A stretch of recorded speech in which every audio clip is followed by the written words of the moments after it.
আসসালামু আলাইকুম। ঢাকা থেকে তুরস্কে আমার পুরোপুরি ব্লগে আপনাদেরকে সুস্বাগত। এখন আমি আছি শারজাতে ট্রানজিট ছিল প্রায় ৮ ঘন্টা সামথিং। এখন দুপুর ঠিক ১০টা বাজে হাতের ঘড়িতে। এটা শারজা এয়ারপোর্ট, দেখতে পাচ্ছেন নিট অ্যান্ড ক্লিন। যদিও ওয়েদার এখন 27 ডিগ্রি সেলসিয়াস অ্যারাউন্ড। মোটামুটি গরম না থাকলেও খুব একটা ঠান্ডা না, কিন্তু তো সব দিক থেকে ঠিকই আছে। এখানে মনে হচ্ছে খুব সুন্দর পরিপাটি একটা এয়ারপোর্ট।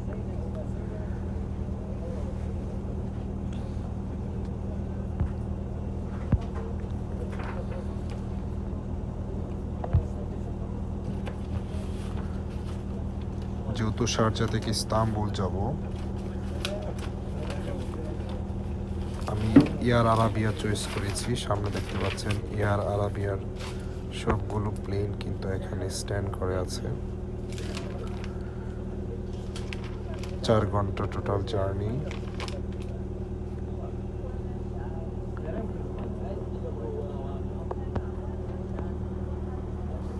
আমরা একটা বাসে উঠেছি, যেহেতু 1 মাইলের রাস্তা মোটামুটি আমাদের বোর্ডিং কাউন্টার থেকে, সেজন্য আমাদের সবাইকে শাটার কাউন্ট বাসে উঠিয়েছে। আমরা বাসে করে এখন প্লেনের সামনে চলে আসছি।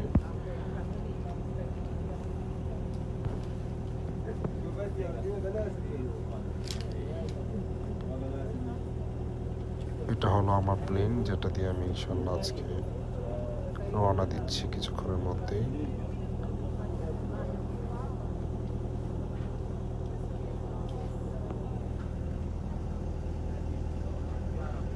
যারা ল্যান্ড করেছে তাদের লাগেজগুলো এইভাবে নিয়ে যায়,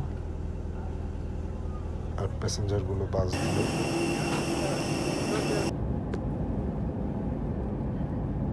লাল লাল বিল্ডিংয়ে বলে দিচ্ছে যে আমরা ইস্তাম্বুল প্রায় কাছাকাছি চলে আসছি। আমাদের প্লেনটি আগামী 5 মিনিটের মধ্যেই ল্যান্ড করবে।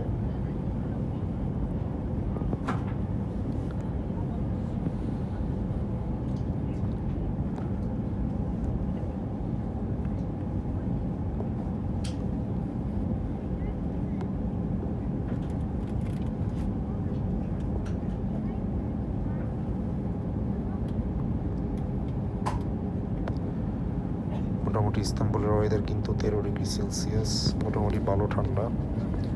আমাদের প্লেনটি ল্যান্ড করতেছে, দেখতে পাচ্ছেন অনেক কাঁপুনি শুরু হয়েছে হাত। যেহেতু প্লেন ল্যান্ড করা এবং যখন ফ্লাই করে এই সময়টা খুব ইম্পর্টেন্ট। আমি মোবাইলটি ফ্লাইট মোড করে ভিডিও করছি, কোনো সমস্যা হচ্ছে না।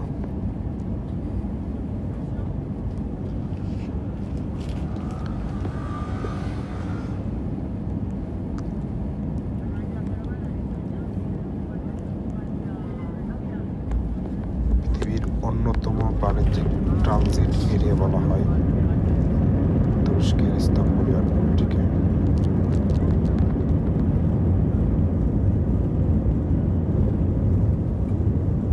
বিশাল বড় এয়ারপোর্ট।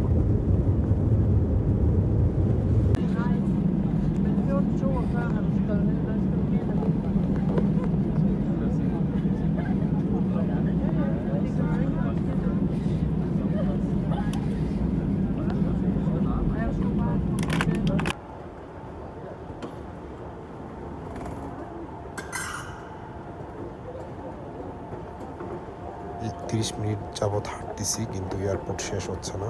অবশেষে আমি কিন্তু ইমিগ্রেশনের সামনে চলে আসছি।